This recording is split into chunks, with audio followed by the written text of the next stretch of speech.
ഇന്നലെ കേരളത്തിലെയും ഇന്ത്യയിലെയും വിവിധ മാധ്യമങ്ങൾ ചൂടോടുകൂടി റിപ്പോർട്ട് ചെയ്തതാണ് ഐക്യരാഷ്ട്രസഭയിൽ പൊതുസമ്മേളനത്തിൽ പ്രസംഗിക്കാനായി ഇസ്രായേൽ പ്രധാനമന്ത്രി ബെഞ്ചമിൻ നെതന്യാഹു എണീറ്റപ്പോൾ അതിനുള്ള ശ്രമം നടത്തിയപ്പോൾ മറ്റു രാജ്യങ്ങൾ 50-ലധികം രാജ്യങ്ങൾ അദ്ദേഹത്തെ കൂകി വിളിച്ചു എന്നത് വലിയ രീതിയിൽ നമ്മുടെ മാധ്യമങ്ങൾ റിപ്പോർട്ട് ചെയ്യുന്നത് കണ്ടു. എന്തായാലും പ്രതിഷേധം രേഖപ്പെടുത്താനുള്ള സ്വാതന്ത്ര്യം എല്ലാ രാജ്യങ്ങൾക്കും ഉണ്ട്.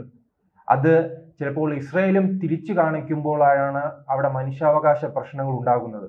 2023 ഒക്ടോബർ 7 ഇസ്രായേലിലെ സാധാരണക്കാരായ ജനങ്ങളെ അതോടൊപ്പം തന്നെ ടൂറിസ്റ്റുകളെ ഹമാസിന്റെ ഭീകരവാദികൾ വേട്ടയാടിയപ്പോൾ അന്ന് കൈയടിച്ചവരിൽ ഉൾപ്പെടുന്നതാണ് ഈ 50 രാജ്യങ്ങൾ. അതെന്തായാലും ഇസ്രായേലിന്റെ പ്രധാനമന്ത്രി ബെഞ്ചമിൻ നെതന്യാഹു ആ സമ്മേളനത്തിൽ തന്നെ തുറന്നു പറഞ്ഞു, ഇവിടെ കൂക്ക് വിളിച്ച് പുറത്തിറങ്ങി പോയവർ തീവ്രവാദികളെ പിന്തുണയ്ക്കുന്നവരാണ്, തീവ്രവാദികൾക്ക് പൂർണ്ണ പിന്തുണ നൽകുന്ന രാജ്യങ്ങളാണ് തനിക്കെതിരെ കൂകിയെന്നും ഇറങ്ങിപ്പോയതെന്നും അദ്ദേഹം പറഞ്ഞു. അത് ഒരു പരിധിവരെ ശരിയാണ്. 2023 ആ സംഭവത്തിന് പിന്നാലെ കൈയടിച്ചവരുണ്ടല്ലോ, ഹമാസിന്റെ വിജയം, ഇസ്രായേൽ തകർന്നു, ഇനി ഹമാസ് അവിടെ ഗാസയിൽ പുതിയ രാഷ്ട്രമുണ്ടാക്കുന്നു, ഇസ്രായേൽ തരിപ്പണമാകുന്നു. എന്നിട്ട് എന്താണ് സംഭവിച്ചത്? വലിയ തിരിച്ചടി ഉണ്ടായപ്പോൾ മനുഷ്യാവകാശ പ്രശ്നങ്ങൾ, ആ പ്രദേശത്തെ സ്ത്രീകൾ മരണപ്പെടുന്നു, കുട്ടികൾ മരണപ്പെടുന്നു. എന്തായാലും ഗുജറാത്തിൽ സംഭവിച്ചതുപോലെ തന്നെ തൃശൂലത്തിന്റെ കഥയുമെന്നും നാം അവിടെ നിന്നും കേൾക്കുന്നില്ല. അത് ഇപ്പോൾ ഏത് നാട്ടിൽ പ്രശ്നമുണ്ടായാലും അങ്ങനെ ചില സംഭവങ്ങളുണ്ടല്ലോ. ഇവർ ഇരവാദം ഉന്നയിക്കാൻ ചില വിഭാഗങ്ങളെ കഴിഞ്ഞ് മറ്റാർക്ക് സാധ്യമാകുകയുള്ളൂ. അത് തന്നെയാണ് നാം ഗാസയിലും കാണുന്നത്. ഇന്നലത്തെ പ്രസംഗത്തിൽ അദ്ദേഹം കൃത്യമായി തന്നെ പറയുകയാണ്, ഇതിന്റെ പ്രശ്നം ഇരിക്കുന്നത് എവിടെയാണ്? ആ ബന്ദികളെയാണ്. ആ ബന്ദികളെ ഹമാസ് വിട്ടു നൽകൂ, ഈ യുദ്ധം അവസാനിക്കില്ലേ? ഈ ഹമാസിനെ പിന്തുണയ്ക്കുന്ന രാജ്യങ്ങൾ എന്തുകൊണ്ട് ആ ബന്ദികളെ മോചിപ്പിക്കാൻ ആവശ്യപ്പെടുന്നില്ല? ആ രാജ്യങ്ങൾ, ഈ ഹമാസിനെ പിന്തുണയ്ക്കുന്ന രാജ്യങ്ങൾ, നിങ്ങൾ പറയും പോലെ തന്നെ അവരെ പിന്തുണയ്ക്കുന്ന രാജ്യങ്ങൾ പറയുന്നത് പോലെ തന്നെ ഈ യുദ്ധം അവസാനിക്കണമെങ്കിൽ എന്താണ് ഇസ്രായേലിന്റെ ആവശ്യം? ഇസ്രായേലിന്റെ ആവശ്യം ആ ബന്ദികളെ, തങ്ങളുടെ പൗരന്മാരെ തിരിച്ചു കിട്ടണമെന്നാണ്. അതിനെന്തുകൊണ്ട് ഹമാസ് തയ്യാറാകുന്നില്ല? സമാധാനം ആഗ്രഹിക്കുന്നെങ്കിൽ എന്തുകൊണ്ട് ഒരു നീക്കം നടത്തുന്നില്ല? പണ്ട് തന്നെ നമുക്കറിയാമല്ലോ, ഈ പണ്ട് ഇന്ത്യ പാകിസ്ഥാൻ സംഘർഷം ഉണ്ടായപ്പോൾ ഇന്ത്യയുടെ ഒരു പൈലറ്റിന് അവരുടെ കയ്യിൽ അകപ്പെടുകയും സൈനികർ അവരുടെ കയ്യിൽ അകപ്പെടുകയും പിന്നീട് ഇന്ത്യക്ക് തിരിച്ചു നൽകിയാലേ ആ പ്രശ്നം പരിഹരിച്ചത്. അതുപോലെ എന്തുകൊണ്ട് ഇവർ അങ്ങനെ ഒരു നീക്കത്തിലേക്ക് കടക്കുന്നില്ല? അപ്പോൾ ആർക്കാണ് സമാധാനം ആവശ്യമില്ലാത്തത്? ആർക്കാണ് യുദ്ധം മുന്നോട്ട് കൊണ്ടുപോകേണ്ടത്? ആർക്കാണ് ഇരവാദം ഉന്നയിച്ച് ലക്ഷക്കണക്കിന് രൂപ ആവശ്യം? ആർക്കാണ് ഈ വിദേശ രാജ്യങ്ങളുടെ, ഇസ്ലാമിക രാജ്യങ്ങളുടെ പിന്തുണ ആവശ്യം? അത് മുഴുവൻ പോയി നിൽക്കുന്നത് ഹമാസിലേക്കാണല്ലോ. ഹമാസ് പറയുകയാണ്, ഞങ്ങൾ ഈ ബന്ദികളെ വിട്ടു നൽകാം, യുദ്ധം അവസാനിപ്പിക്കാൻ നിങ്ങൾ തയ്യാറാകണമെന്ന് പറഞ്ഞാൽ അതിലൊരു ശരിയുണ്ട്, ശരിയുടെ പക്ഷമുണ്ട്. അതിനുവേണ്ടി എല്ലാ രാജ്യങ്ങളും ഒറ്റക്കെട്ടാവും.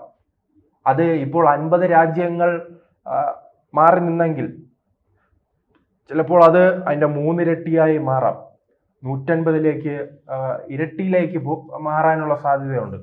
പക്ഷെ അങ്ങനെ ഒരു നീക്കത്തിലേക്ക് എന്തുകൊണ്ട് ഹമാസ് കടക്കുന്നില്ല?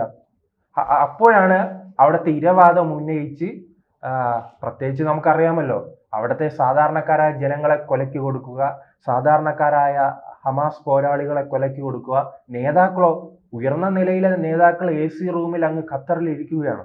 അങ്ങനെ ഖത്തറിൽ ഇരുന്നപ്പോഴാണല്ലോ ഇസ്രായേലിന് ഇടപെടേണ്ടി വന്നത്. കാരണം ഈ സാധാരണക്കാരെ കൊലയ്ക്ക് കൊടുത്തിട്ട് അങ്ങനെ നേതാക്കൾ AC റൂമുകളിൽ ഇരിക്കുകയാണെങ്കിൽ അവർ ഇത്തരം ആക്രമണങ്ങൾ അർഹിക്കുന്നുണ്ട്. അതാണെന്ന് സംഭവിച്ചത്. അല്ലാതെ അത് സംഭവിച്ചതിന് ശേഷം ഖത്തറിനെ ആക്രമിച്ച് എന്ന് പറഞ്ഞ് നിലവിളിച്ചിട്ട് കാര്യമില്ല.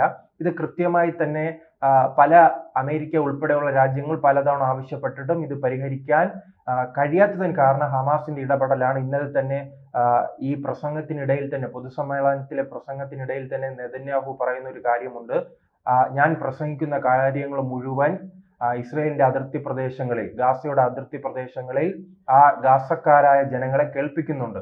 ആ കേൾപ്പിക്കുന്നതിന് 2 കാരണങ്ങളുണ്ട്. അത് ഗാസയിലെ ജനങ്ങൾക്ക് നൽകുന്ന ഒരു മുന്നറിയിപ്പും അതോടൊപ്പം തന്നെ അന്ന് ഒക്ടോബർ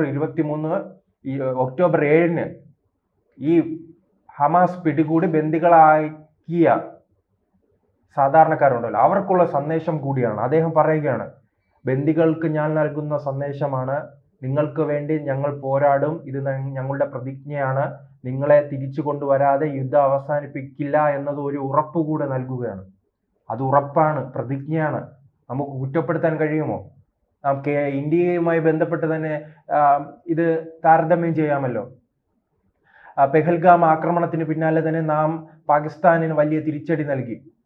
ആ തിരിച്ചടി അവിടെ അവസാനിക്കുകയാണ്. മറിച്ച് നമ്മുടെ കുറച്ച് ആൾക്കാർ അവരുടെ കയ്യിലുണ്ടാകുകയാണെങ്കിലോ നാം അത് തുടർ ആക്രമണങ്ങൾ നടത്തില്ലേ? അവരെ ഇന്ത്യയിലേക്ക് എത്തിക്കാനുള്ള പരമാവധി ശ്രമം നാം നടത്തില്ലേ? അത് തന്നെയാണ് ഇസ്രയേൽ നടത്തുന്നത്. സ്വന്തം പൗരന്മാർക്ക് എന്താ അവർ വിലയില്ലേ? അവർ ഓരോ പൗരനെയും വലിയ വില നൽകി.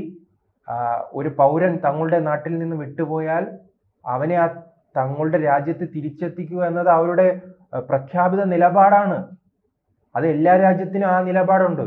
ആ നിലപാടനുസരിച്ച് ആ രാജ്യത്തിന് മുന്നോട്ട് പോകാൻ കഴിയുകയുള്ളൂ. അതിന് തയ്യാറാകാത്ത നേതാവ് ഒരു പാവയായി മാറും. പണ്ട് നമ്മുടെ നാട്ടിലും ഒരു പ്രധാനമന്ത്രി ഉണ്ടായിരുന്നല്ലോ, പാവയായി. ആർക്കും ഇന്ത്യയിൽ കയറി ആക്രമണം നടത്താം, ഇന്ത്യൻ സൈനികരുടെ തല അറുത്തുകൊണ്ട് പോകാം. പക്ഷെ ഞങ്ങൾ സമാധാനത്തിന്റെ പാതയിലാണ്, ഞങ്ങൾക്ക് സമാധാനത്തിന്റെ നൊബേൽ സമ്മാനം വേണം എന്ന രീതിയിലെല്ലാം പോയ ഒരു ചിന്താഗതി ഉണ്ടല്ലോ. കാരണം ഞങ്ങൾ നെഹ്റുവിന്റെ പാരമ്പര്യമുള്ളവരാണ്, ചേരിചേരാ പ്രസ്ഥാനത്തിൽ അംഗമാണ്. അതുകൊണ്ട് ആർക്ക് വേണമെങ്കിലും ഇന്ത്യയുടെ വിവിധ ഭാഗങ്ങളിൽ ബോംബ് വയ്ക്കാം, ഇന്ത്യയുടെ സൈനികരുടെ തല അറുത്തു കൊണ്ടുപോകാം, കൊലപ്പെടുത്താം. അന്ന് മൗനമായിരുന്നു. ആ മൗനത്തിൽ നിന്നാണ് ജനങ്ങൾ തിരിച്ചറിഞ്ഞത്. ഈ മൗനം സ്വന്തം പൗരന്മാരെ വെച്ച് മൗനം വേണ്ട എന്ന രീതിയിലേക്ക് മാറ്റമുണ്ടാകുമ്പോഴാണല്ലോ ആ നേതാക്കളെയെല്ലാം തൂത്തെറിഞ്ഞ് പുതിയ നേതൃത്വത്തെ കൊണ്ടുവന്നത്. അതുപോലെ തന്നെ ഇസ്രയേലിൽ സംഭവിക്കും. ഇസ്രയേലിലെ നിലവിലെ നേതൃത്വത്തിന് കഴിവില്ലെങ്കിൽ അവർ പുതിയ നേതൃത്വത്തെ അവിടെ തിരഞ്ഞെടുക്കും. അവർക്കറിയാം അത് എങ്ങനെ കൈകാര്യം ചെയ്യണമെന്ന്. അങ്ങനെ ഒരു അവസരം കൊടുക്കാതിരിക്കാനാണ് ഇപ്പോഴുള്ള തന്നെ പ്രധാനമന്ത്രി അത് കൃത്യമായി കൈകാര്യം ചെയ്തു പോകുന്നത്. അങ്ങനെ കൈകാര്യം ചെയ്തു പോകുമ്പോൾ ഈ ചന്ദ്രനെ നോക്കി പട്ടി കുരയ്ക്കും പോലെ അവിടെ ഐക്യരാഷ്ട്രസഭയിൽ വന്ന് 2 കൂക്കു വിളിച്ചെന്ന് പറഞ്ഞ നെതന്യാഹുവിന് എന്താ പ്രശ്നം? ഇസ്രയേലിന് എന്താണ് പ്രശ്നം? അവർ ഇതിന്റെ തിരിച്ചടി നൽകാൻ പോകുന്നത് ഗാസയിലാണ്. നിങ്ങൾ ഓരോ കൂക്കു വിളിക്കുമ്പോഴും അവിടെ നിലവിളിയായി മാറുകയാണ്. അതിനുള്ള സ്വാതന്ത്ര്യം അവർക്കുണ്ട്. 1200-ലധികം പേരെയാണ് അന്ന് ഒക്ടോബർ 7-ന് കൊലപ്പെടുത്തിയത്. ഇതൊരു ചെറിയ സംഖ്യയാണോ? എന്താ അവർക്ക് മനുഷ്യാവകാശമില്ലേ? അവർക്ക് മക്കളില്ലേ? ഭാര്യമാരില്ലേ? സഹോദരിമാരില്ലേ? വിദേശ രാജ്യങ്ങളിലുള്ള ജനങ്ങളെ ഈ ഹമാസിന്റെ ഭീകരവാദികൾ കൊലപ്പെടുത്തിയില്ലേ? അവർക്കുള്ള മനുഷ്യാവകാശ പ്രശ്നം തന്നെയാണ് ഗാസയിലുമുള്ളത്.